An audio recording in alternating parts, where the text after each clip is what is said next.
This is an orthokeratology case where the patient's a little bit younger, and the post-wear treatments show a little bit of lateral decentration, and the treatment zone is a little bit oval. I think the ovalness is probably from the decentration of the lenses, and then also there's a little bit of corneal toricity that can cause that. Overall, though, refractively, there's not much still remaining, and so I think the patient's getting pretty good vision.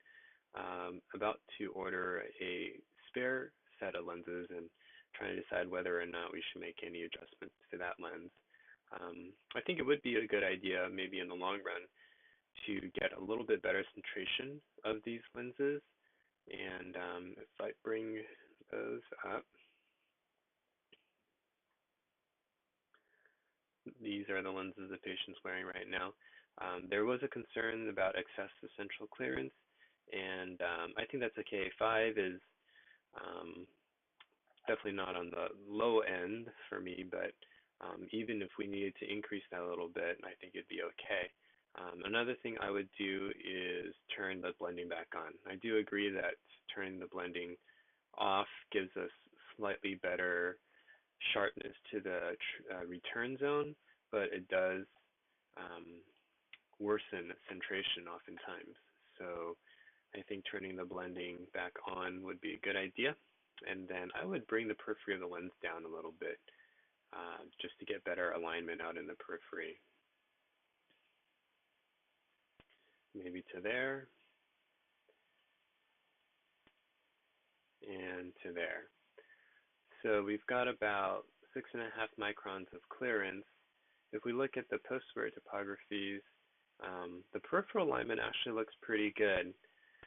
So I'm not going to make a big change. I think unchecking the blend will help a little bit with centration. Bringing the edge lift down will help a little bit. I'm just going to pop this up a couple clicks. So we're at about 9 microns. And then if there's a concern that we're not going to get quite as much treatment, we can increase center thickness a little bit.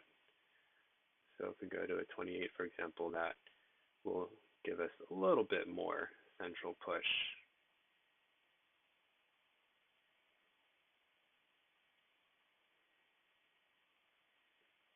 And then I would just double check my powers to make sure they're even. Yeah, so we're pretty close to 145 in every meridian. And we're pretty uniform here as well.